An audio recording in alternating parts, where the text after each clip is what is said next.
Hello, everyone. I'm Adrian Sanabria. Welcome to this webcast sponsored by Mighty ID. Joining me is a panel of folks today. We have with us Chris Steinke, CEO of Mighty ID. Hello, Chris. How are you? I'm well, and I'm this. I wish I was the CEO. I'm the COO. Yeah, COO. Sorry if that wasn't clear. That's great. I'm happy to take the promotion today. All right. Also with us, we've got Ben Dimmick, Director of Security Consulting Services at Tevora. Hello, Ben. How are you? I'm well, Adrian. Thank you for having me. Next, we've got Jeff Rich, Executive Director, Identity Defined Security Alliance. How are you, Jeff? Hello, Adrian. I'm doing really well, thanks. And I'm really glad to be here. Glad to have you. And finally, last but not least, Michael Farnham, Advisory CISO at Trace3. How are you, Jeff? Yeah, that's okay. You got a lot of people on here, Adrian. I'm good. Thank you. I think I have the least fancy title of anybody on here. So I think we've got a good team going. Yeah, I mean, titles are, they don't tell the full story. They never do. All right. So today we are going to discuss identity resilience, the missing piece to securing your identities. And really interesting conversation today. I've been having a lot of conversations that involve the word resilience. We'll get to that. We'll define what we mean by that. And so some quick housekeeping. If you have any questions, there's a Q&A button below, and there's also a chat button below. We'll be checking both of these as we go through this webinar. So if you have any questions, feel free to just drop them in there anytime. We can maybe pull them into the conversation. Sometimes it's better to answer the questions while we're having that conversation and not wait till the very end. Or if you want to wait till the very end, I can't guarantee we're going to have time for everyone's questions. You could just put them in then as well. All right. So kicking us off here, just to start, let's talk about identity resilience. As I mentioned, we've been hearing that a lot. I think just to give some background here, the security industry has been was very focused on prevention for a long time. We've kind of seen this cycle back and forth where, we spend maybe too much time on prevention and then we don't see attacks when they happen. And they say, oh, we got to work on detection and response. And so we focus on that a little bit. And now, as it seems almost everybody's been through a breach, every major company at this point, now we're talking a lot about recovery and resilience and like how quickly can we bounce back from it? How well can we handle it? How can we minimize the damages when these things occur? So, who wants to start us off and kind of define identity resilience for us? Maybe you, Chris? Yeah, sure. I'm happy to do that. Identity resilience, it's like what you said. People are talking more and more about the term resilience. And in my past history, leading infrastructure and operations teams, resilience was a key tenet in how we operated. You had to have the ability to absorb, bounce back, recover from things quickly, work at degraded states. It was just the nature of how you needed to operate. And from a security standpoint, when we talk about resilience, it is that organization's ability to not only protect and manage their digital identities, but be able to absorb and recover and operate at degraded states when necessary. It's like what you said. It's not a matter of if, but when an attack happens. And companies are starting to look at what do they need to do to be able to assume breach instead of just always preventing for a breach. And if you're building your environment and following a model like zero trust or what have you, the concept of assuming a breach means you have to build resiliency in your plans and your environments and so forth. So that's kind of what it means to me from what does resilience mean in the world of identity management. Yeah. Anyone want to add to that? I'll add a little bit in that. I think it is kind of a mark of maturity, both in the industry where we are in the industry, and for individual companies as well, to be able to kind of think at this level and plan at this level. Yeah, if I could jump in here, one of the pushes we've seen for years and years has been trying to get more assets and systems behind single sign-on, making single sign-on that one point of access for all of your authentication functionality, and that's been a big boon from a security perspective.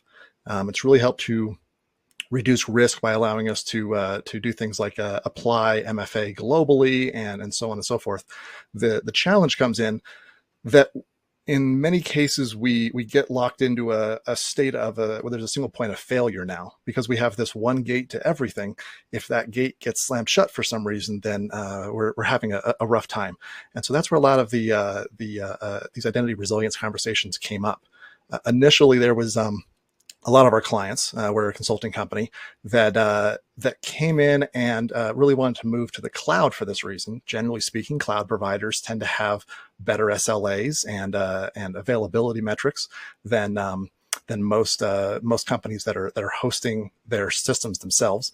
And so the thought was that the resilience issue would be much easier within the cloud. And while I'm not suggesting that's not the case, I think in a lot of cases it caused a lot of conversations to stop at that point and say, that's it, we've got it figured out. Our identity provider is now handling this for us. We don't have to worry about it.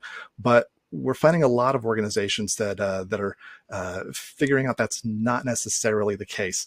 As we've had conversations with clients, we find that most of them go into one of two categories. The first one, they either get this right away and they definitely want to discuss it, or in some cases they have that aha moment coming where suddenly they, as we're beginning to talk through why this comes up, why this becomes an issue, how there's internal and external factors that both come into play here. Suddenly, we see the light bulb come on, and they start to realize why we do need to talk about this and what this really looks like for them overall. Yeah, oh, sorry. Go ahead. Go ahead, Chris. I was going to say it's a great point because I read a recent study that 1 in 3 companies are have identity protection as their top priority. And protection sounds like it's, a preventative control or approach only, but it really takes in the whole aspect of how are you protecting the infrastructure, how are you protecting the services, how are you protecting everything, not just from some type of attack or, an availability moment, but also from an integrity moment, also from a business continuity moment. Because really, when we think about it, identities are not just something that you log in with and get access with. Identities are what, how business gets done today are through identities. So you have to think about the resiliency of your identity systems and what are you doing to make sure that not only are they available, but you can recover, you can have the flexibility that you need with them. Yeah, pretty critical systems. And after this webcast, I'm doing my podcast, Enterprise Security Weekly, and one of the key topics we're going to talk about is all around identity. It's the Snowflake breach, but of course, Snowflake didn't actually have a breach directly. So we're going to have a conversation about that shared responsibility model. And it's funny. A friend of mine, Rich Mogul, on the Securosis website, just blogged about a KPI he says we can use, the time or data volume before a cloud provider requires MFA on all administrative controls. So, to some extent, we see these cloud providers changing their services because they're like, okay, we thought we could give you the choice as to whether or not you want to use MFA, but it's becoming too much trouble for us, so we're going to force it on you. Now, if I can, Adrian, real briefly, there's been good discussion so far on how to get it done and methods to get there. What a lot of people I think aren't on yet are the metrics around it. And I'm not saying I have the KPI specifically, but the definition I like to use is the ability to have an identity with capabilities that can persist without compromise. And if you consider saying that's the bar you need to jump over, now you can start looking at what tools, what methodologies, what processes, and what recovery methods are going to help get you there. Yeah, for sure. And on that topic, Chris, I'm going to jump back to you. Why is it so essential to incorporate response strategies into identity resilience? We were just talking about prevention. Why is that so important here? Yeah, I touched on this a little bit in the opening question around the the concept of assumed breach, right? And everyone's very focused on prevention, but a response mechanism isn't just about incident response. It's that resiliency point of being able to absorb, operate integrated, or be able to avoid an issue.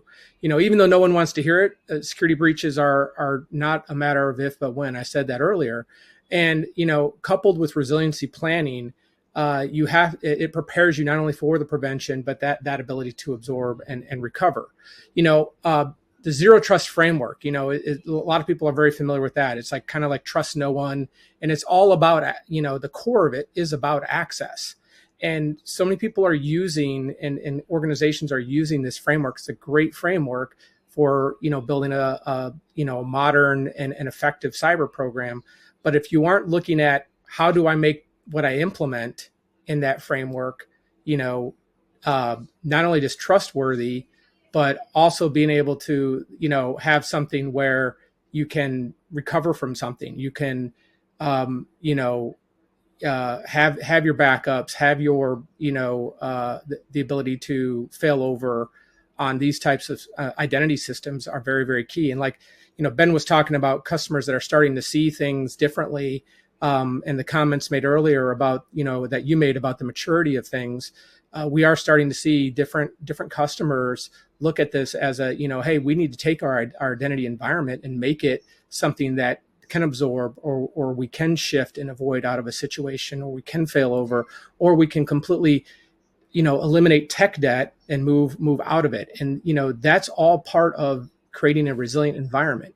So the question to ask yourself in this type of situation around is my strategy resilient, is what would we do if our identity services or capabilities were breached, unavailable, or corrupt? And so that's how you start to plan your resiliency. Right.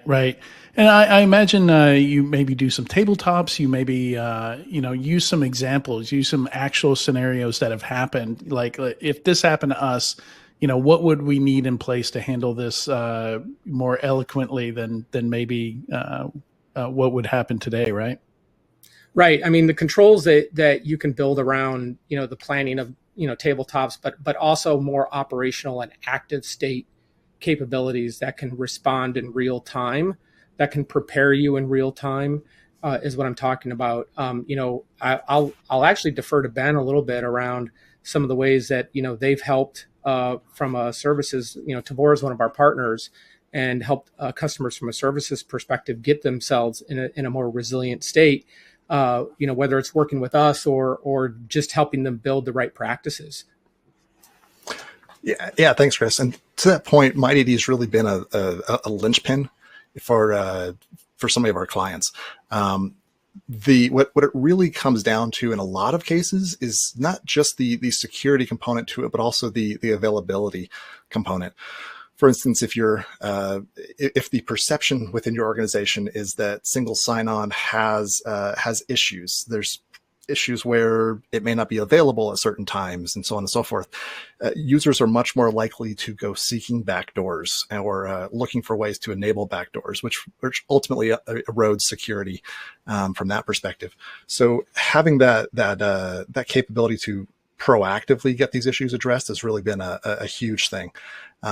To that end, I guess that's been a significant part of the whole response strategy as well, is how do we know that a problem has happened? For a lot of organizations, they know a problem happens because help desk tickets start piling up, which is a very reactive approach as opposed to taking a more proactive approach. And so that's why, generally speaking, we're looking heavily at things like how are we really monitoring what's happening within the organization? How are we monitoring what's going on, whether it's things like failed login attempts, or user provisioning changes that are suddenly happening that weren't expected previously, things along those lines. These can all be strong indications that there's a problem, and really helps to add an extra 9 or 2 to the overall SLAs of the identity program on the whole. It is one of the challenges with identity. I'm sure I don't need to tell most of you that it's not just an IT or security initiative. It's really a whole organization initiative, and so being able to really show that the whole program is being managed well and it's in good hands has been a huge thing that we've been hearing from clients, that they really have to ensure that the system looks solid, looks bulletproof, that there's no problems where, well, rather, if problems do occur, they're being discovered and remediated before users are even aware of them. Yeah, for sure. Yeah, and we already have a question in here. How to put resilience in place in front of MFA that is not costly to an organization. So I think there's a couple of different ways to read this, but I'm put resilience in place in front of MFA. Does that make sense to anybody right off the bat? I'm trying to do a little translation here. The resilience to me, just in general before MFA, just has to do with being able to have something that's automatically going to be recoverable and resilient I think that's why a lot of people have moved into with cloud providers, and when they're doing any kind of digital transformation, it almost comes somewhat, I think we discussed at the beginning, it's not the panacea, it's not the end all be all, but you have some ability to recover automatically via a cloud provider, identity and access management, versus having something that's on-prem. I think that's resiliency before 2FA, immediately being able to just recover from some kind of unanticipated attack, if that makes sense.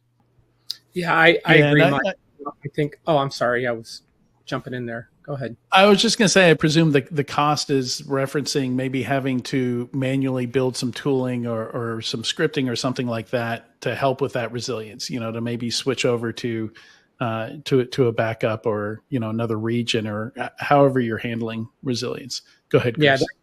Yeah, there are things you could do with, load balancing and scripting and things like that to help, direct, but you're really generally moving within the same, provider capability. And like Mike said, moving to the cloud has provided companies with some innate resiliency, or, at least some what you might say, being available everywhere type of thing. But what they don't always recognize is that these things aren't being backed up. The provider doesn't back up your configuration. They provide you with a bucket to put your configuration in, but what's in that bucket isn't backed up. And so that's what companies, and Ben was touching on it earlier, where the ones that we're helping have recognized that fact that they have this exposure. And right. Although you can build as much resiliency, you can do things before the MFA to give yourself the greatest amount of flexibility and multiple paths and balancing across, your provider, how you've configured, and all the important stuff behind the scenes is still a single point of failure right behind that. Yeah, I love that point, because a lot of times, even if they are providing some kind of backup, it's backup of the user database itself only, not the configurations, not the policies that are in place. All of that's stuff things that people don't think about from an importance standpoint, but it's absolutely needed if you're going to recover. Because if all you have is your users, then all of a sudden they just have complete access to everything on the next side, because you kind of want to fail open. It's just not a good state to be in. Yeah, our customers mostly, when they spoke to us about this, it's they're concerned about those more, what I would call, complex configuration sets, things around how the applications and attributes and things like that are being maintained and saved and backed up, because that's the thing that takes time to build. You can pull up all the users another way through Active Directory or something like that, but it's all those other details that are being left kind of in a single point of failure state. Go ahead, Dan. Yeah, back when I used to do disaster recovery and business continuity work, I'd say if you haven't actually run the plan, then you've maybe thought of 50% of what might go wrong or what you need in place for it to go smoothly, right? I do remember greatly struggling in a SunGuard facility several years ago with all my tape backups and wondering why my users didn't have access to any of the files that it was because Active Directory was not recovering like it should recover. So absolutely. A lot of us have SunGuard related, not that it was SunGuard's fault, but a lot of us have trauma in our past where SunGuard was the location where it happened. Actually, you bring up a very good point around that really drives us home. SunGuard provided good services, and I'm not here either promoting them or not. But there was always an assumption, I have a backup, it's going to work. Yeah. Well, you might want to see if it does. It's not their fault you didn't have your stuff together. Nope. You didn't have a good plan. They just provided the facility and some of the equipment, right? Or you didn't test your plan appropriately, right? Right. Yeah, I feel seen right now. We've all been there. Don't worry about that, Mike. Ben, you were going to say something? Yeah, I was just going to say quickly. I kind of touched on before the idea of internal and external threats, and that's also a kind of a big thing of when it comes to identity resilience. That's been coming up in a lot of conversations. You normally have to worry about both of those types of issues, and it's difficult to really, or for I guess I'd say systems in the past to be able to account for both of them. So for instance, when it comes to internal things, it could be something like somebody screwed up a configuration, we need to roll it back, or somebody wrote a script, went really bad, and now everyone's last name is Smith. And there's lots of things that can go wrong there just internally that can cause those things to happen. And really no cloud provider is going to protect you from that. That's where a lot of the joint responsibility models come in. On the other hand as well is the external threats. So looking at, for instance, cloud identity providers, what happens if they're having the worst week ever and their service has been offline for 3 or 4 days? We've heard of examples of that sort of thing happening in the not too distant past. Being able to have that strategy for what are we doing? What's our escape strategy to get out and take an alternate approach instead? And so I'd say that's really where a lot of these identity resilience conversations generally will stem from is really being able to speak to those two components. And so I think to kind of the original question, it's not necessarily that we're advocating for avoiding MFA. In fact, very much the opposite. We're just looking for additional ways to ensure that we're not introducing new risks to the organization along the way. Right.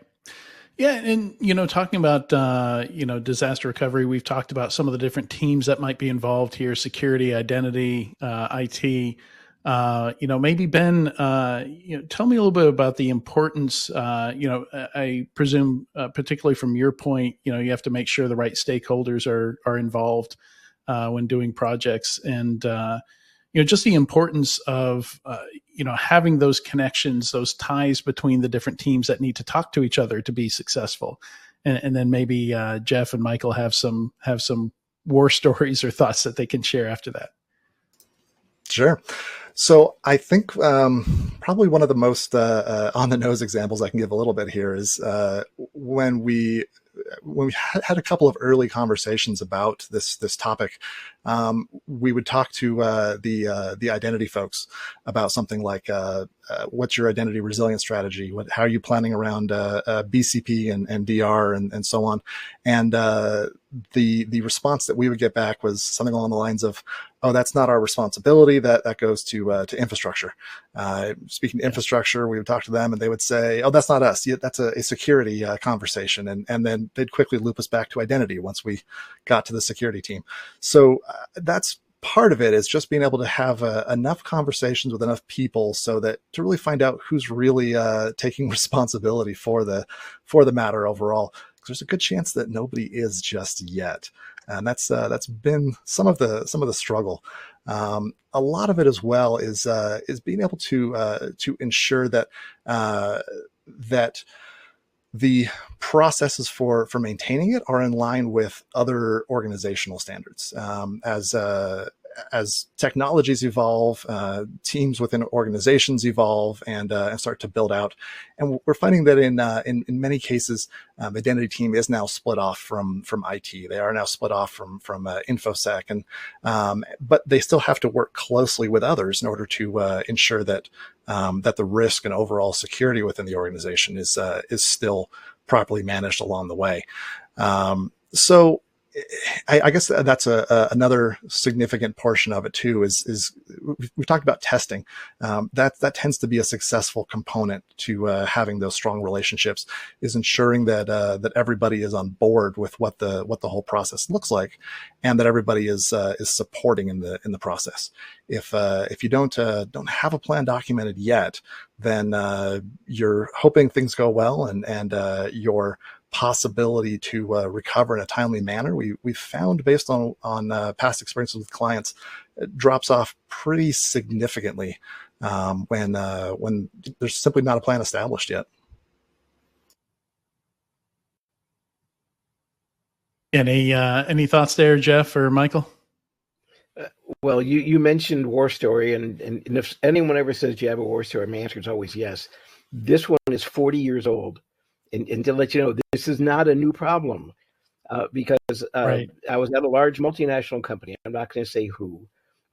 And I was responsible for security and a few other things. We own the business continuity plan. However, the operations team was responsible for doing backups, restoring them when we went through the plans, and really executing the plan as we went through tests.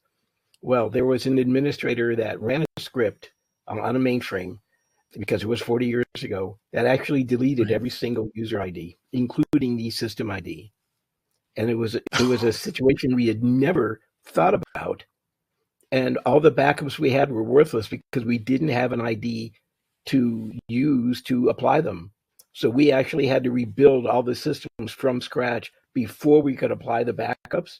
So what really should have been just a screw up that should have been easy to recover took us close to a week.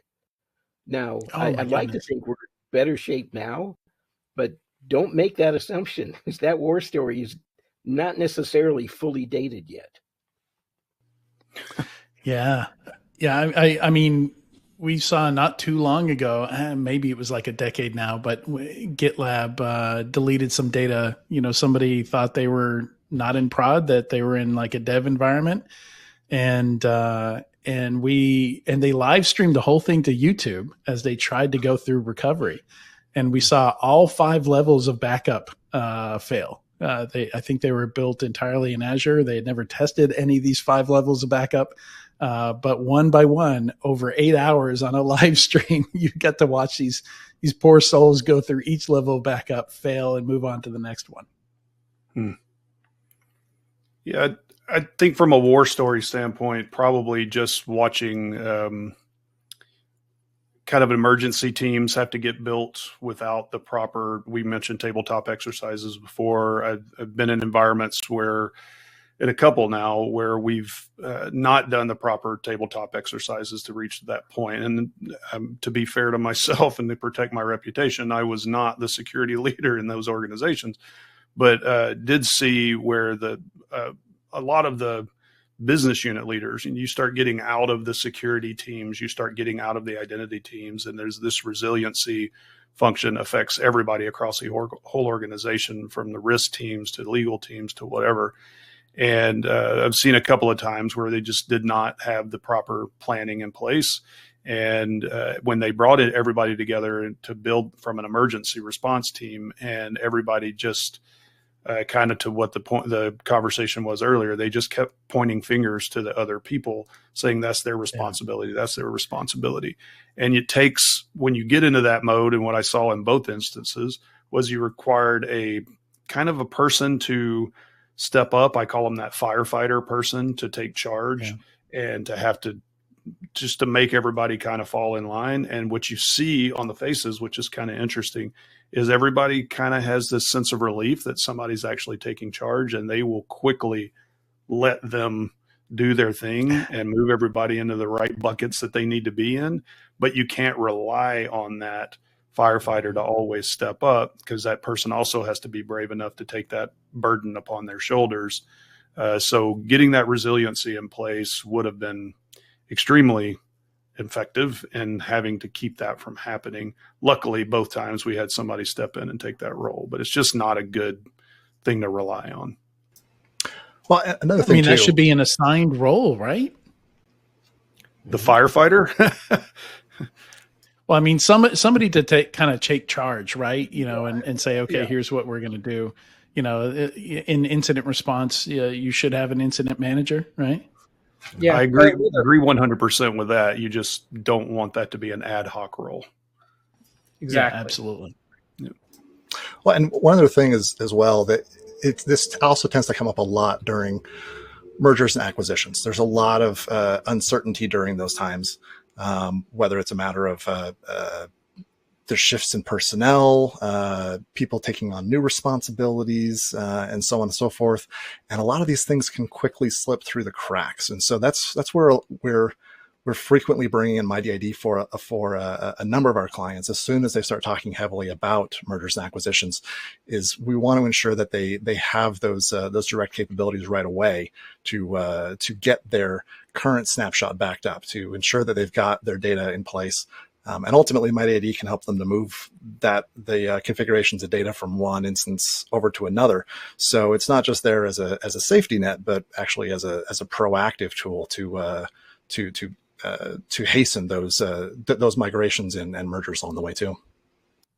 Yeah, and I think that goes back to the point of making sure you have the right partnerships, making sure the right people are talking to each other, right? And that kind of dovetails us into the next question, which we've already kind of talked about. Say you're in a position, you're responsible for disaster recovery, resilience, whatever it might be, but you don't have the control to actually test the backups. You're not the person to actually make sure that this stuff is in place. What are the options available to you? What steps can you take to make sure that the organization, that other teams are as prepared as maybe your team is?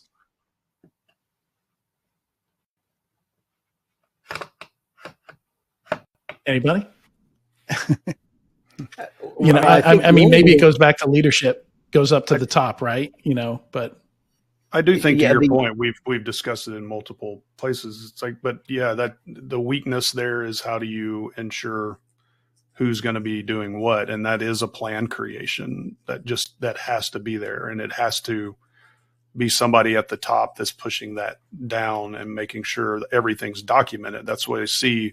We talked about all the policies and procedures that need to be backed up, as well as the identities itself. How do you ensure that's even done? What kind of policies or what kind of plan is put in place to make that happen? Who's going to make that as a requirement?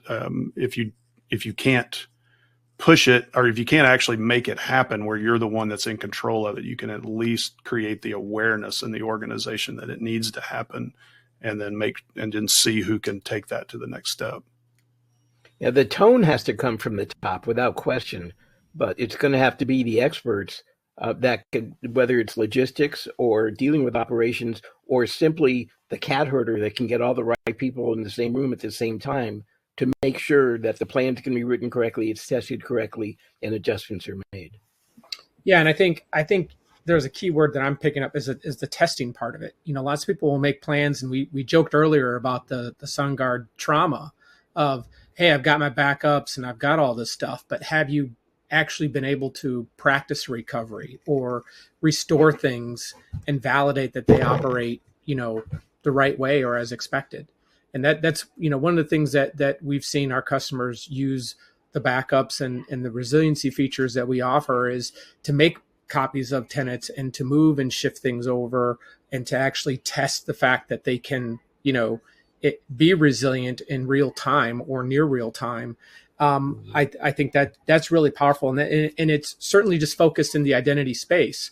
But the concept of being able to know, or not even just concept, just the peace of mind of being able to know that, hey, not only are we backing up, we're recovering and we're operating immediately, right? We know this works, and so that's equally important. And I wanted to touch on just another part that's not really spelled out in here. And again, in my previous life around, leading global infrastructure and cloud teams and so forth, It's, there's this concept of technical debt, and technical debt kind of becomes the enemy of, security. It becomes the enemy of being able to, back up and recover really well. If you've got disparate old systems or things that are just kind of out there that that are not optimal, they can't be backed up, or they can't be this or that, or you've got multiple platforms kind of doing the same thing and working with applications, and you've got more than one or two different type of identity platforms out there, and you've got your different applications running on them. And it could come from a merger and acquisition, like Ben said earlier.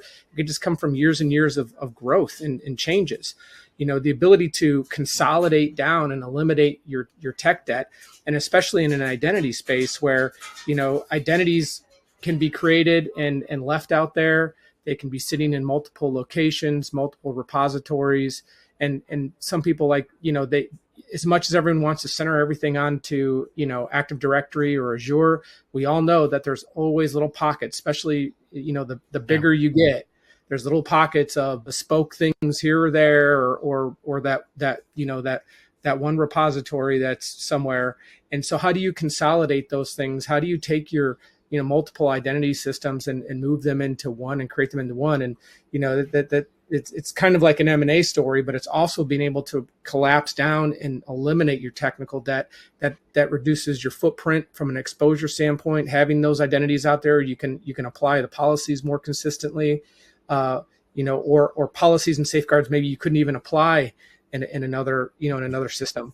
So that's another important use case that we're seeing come out of this, is testing it, but also being able to, eliminate or reduce down your tech debt, which makes your backup and recovery and your BCP, your planning and ability to execute much simpler when you can do that. One other quick tip I'll give you for anybody that wants to work on this is at a very first level, I'd say start off figuring out exactly what the use cases are that you need to begin accounting for. Since this is a fairly new thing for most organizations, it's not necessarily something where we already have this in our back pocket. We can pull this out. There's lots of things that can go wrong that haven't necessarily been planned for. Whether it's something gets reconfigured poorly, or like I said before, there was a script that went badly, and so on and so forth, as opposed to just the more obvious ones like our cloud provider has gone offline, and we're now stuck locked out, and so on. So I'd say sit down and start to kind of formalize some of this stuff. Write it down. Get other teams involved in finding out some of the heartaches and headaches that they've been having with identity, so you can make sure that's all accounted for. If I can, there's a growing. Yeah, go ahead. Well, I was just going to, at IDSA, every year we do a research study, and we produce a report. And we recently released ours. And the phishing wins in social engineering when it comes to identity compromise. But when it comes to what would be resilience, having orphaned accounts and having identity sprawl are the number 1 and 2 issues that organizations that responded say they have in being able to manage identities. If you can't manage your identities, you're not going to have resilient identities, because you can't even make them work in a normal situation. So there's step 1, and we sometimes skip over that. I think you just heard about the technical debt. We need to eliminate that, and until we do it, you can't manage your identities. Never mind make them resilient. I mean, I think that's a key point to the mergers and acquisitions story that was brought up. It's a lot of people focus strictly on mergers and acquisitions. I've got a lot of customers doing a lot in M&A. It's happening a lot. You see a lot of consolidation across a lot of different environments, different industries. It's also divestitures. If somebody is spinning out another company, to your point, Jeff, that's a key area where we see orphaned accounts, because they'll split off that forest or whatever it is, pull that over to create, have the other company come into existence, but a lot of those accounts don't necessarily disappear. They stay within that organization. So now they've got a lot of accounts that could have access to all levels of things, and that's just an area that is ripe for having compromised identities that you didn't know were there in the first place, or you thought were in that other domain and were gone. So definitely a big thing to worry about in what we call MAD, not just M&A, mergers, acquisitions, and divestitures. And divestitures. Yeah, nice. It's a hard word to say, by the way. Divestitures. Divestitures, yeah. Yeah, and it certainly can drive you mad. Yeah, I was going to say, what's more terrifying, though, than disabling or removing accounts when you have no idea what'll happen when you do it, right? You know, like I can understand why some of these issues stay out there, right? Like, you know, service account, it's been there forever. You don't know what it does. You know, like you need some observability there, too. You need some logging. You need some, you know, some way to go research that and say, okay, you know, what are the chances we can turn this off and I'm not going to get fired for doing it? I mean, where's your sense of adventure, Adrian? You know, just turn it off and see who screams. Not really. I just update your resume and turn it off. Not a good idea. Popcorn and watch what happens, right? Yeah. I used to work with a facilities guy who used to say, you can do whatever you want your last day. Mm-hmm. Sometimes that makes it your last day. Right. That was his point in saying it. Like somebody would say, you think it's okay for me to do this? And he's like, you can do whatever you want your last day. But I was just going to say, you know, there is kind of an emerging and growing, you know, interest around resiliency in general here. I'm currently reading and planning to write a review of the book Security Chaos Engineering. Which is just all about how to actually build and sustain resiliency at all different levels. I don't know how much it gets into identities, but in general, it introduces a lot of philosophies. You know, I think a lot of it's just really changing the way that we think about things, right? Like the story of Drizzly often comes to mind when talking about this. It was a company that did alcohol deliveries that got acquired by Uber, but they had a big breach. And it was because they had an executive that they were doing a hackathon, a one-day hackathon. And for that executive to participate in the hackathon, he needed a GitHub account. You know, so they give him a GitHub account, link it to his, you know, SSO to his main account, and no MFA turned on. You know, terrible 7-character password that he reused in other places, and account never got disabled after that one-day hackathon. You know, nobody thought to put like a 24-hour timer on it, automatically shut it down after that 24 hours, or better yet, still create a throwaway account for him. You know, that you know deletes itself after 24 hours, or you know, give it 7 days maybe. You know, and come 3 years later, cred stuffing attack gets into Drizzly through that account, steal all the customer data.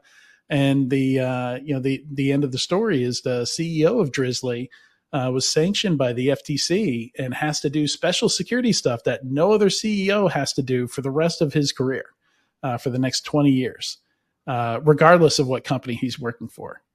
So, you know, it kind of an incredible story that just started with an innocent hackathon, one-day hackathon, and somebody needing access to GitHub. But yeah, to wrap things up here, you know, maybe we'll, you know, for the audience, this would be a good time to get in your questions if you've been waiting to submit your questions until the end. You know, but what are the key components of a robust identity resilience strategy? Thinking about addressing both prevention and response. And let me maybe start with Chris on this one. Well, I'm gonna first give myself a little plug and say, you know, start with some ID. I'm just kidding. We really want to think about. And that's all we have time for. There we go. Yeah. So we you know, I think we've touched on a lot of the things here, making sure that, you know, you're working with the right teams, right? You have all the right teams involved and you're talking about it, that your organization is making it a priority. Like I said, 1 in 3 companies right now are making identity protection their top priority. So you have to make that a priority. You have to take things seriously, like, you know, the shared accountability model when you're working with a SaaS provider. So you have to think about what are the expectations of myself, and how do I go that one step further than that, so that I'm ensuring that I'm covering everything, right? So, from that perspective, those are some, initial steps to start thinking about it. Then you can call Mighty ID. But I'll pass it off to Ben and let him add some perspective on this too. Yeah, I'll keep it brief, but I've got 3 components I would ensure that you have in there. And I think we've talked about all of these at some point today, but the first one is having that plan, building it out, having run books, and so on and so forth. Number 2 is having a solution in place that can help you to back up and restore your identity objects, users, groups, applications, settings, and so on and so forth. And then the third part of it is having a good way to monitor what's really happening within your identity platform, so that you can proactively respond as issues come up. Those 3 tend to be the trifecta to really achieving identity resilience.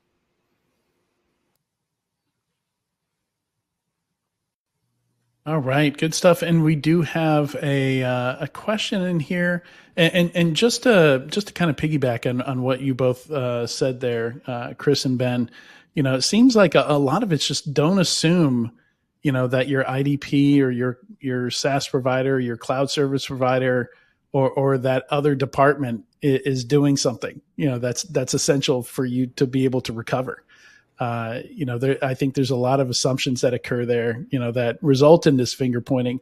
And maybe it's more of a cultural thing. Like I've seen organizations literally hand out the book, Extreme Ownership, to all the employees across departments. And just to, kind of try and bootstrap that shift in thinking of, somebody else probably has this covered, like not my job, not my responsibility, shift away from that to, making sure somebody is taking care of it.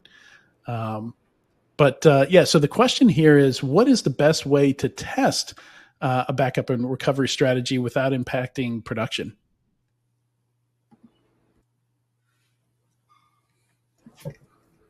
I can take a quick stab at that. One of the ways a lot of our customers do it almost on a regular basis, where they're backing up their production environment and then using it to create a test environment, using it to create a lower level environment, and actually working with it that way. And that's one of the advantages of being able to easily back up and restore or recover something like your identity platform, because then you can move it around and put it in different environments and actually test it that way without even having to do a huge BCP test. You're almost testing it daily by taking that data and restoring it in a different environment for testing, for any other type of you certainly want to make sure you're putting it in a safe and a controlled environment, but a lower level type of environment. We've seen customers do that quite often. Ben, did you have anything you'd like to add to that? I think you covered it pretty well. That's generally one of the most effective ways.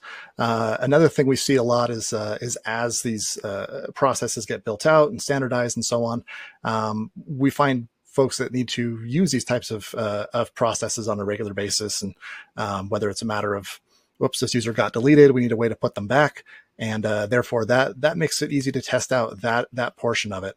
But yeah, as Chris mentioned, having other environments to test into is a pretty significant component of it as well.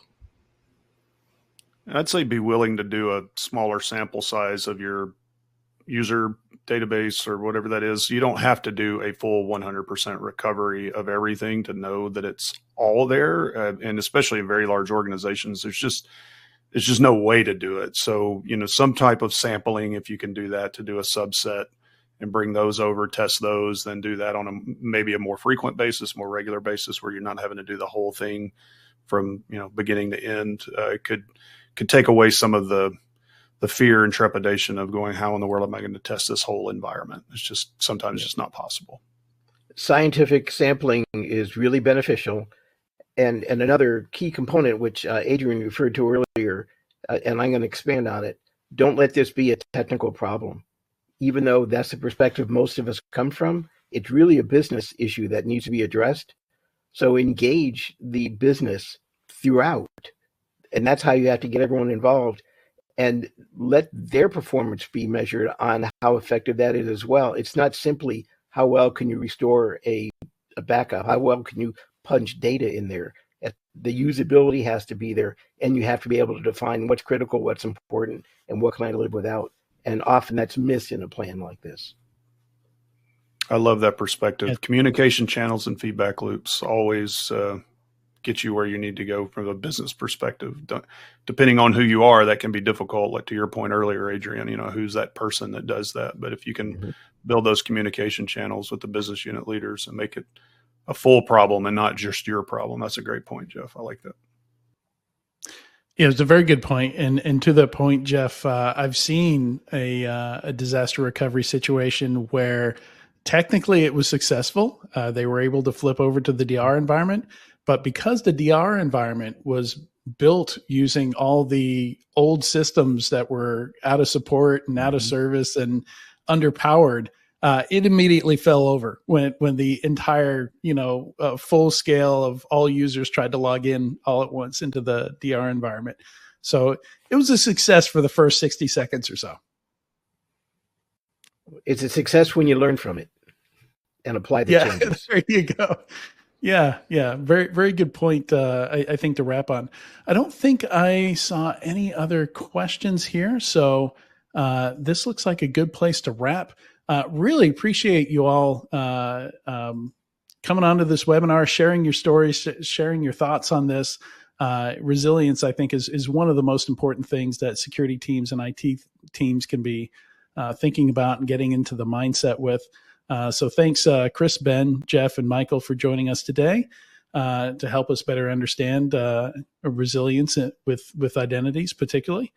And finally, a big thanks to the audience for joining us and asking some great questions. And you're the reason why we do this. And thanks for joining us.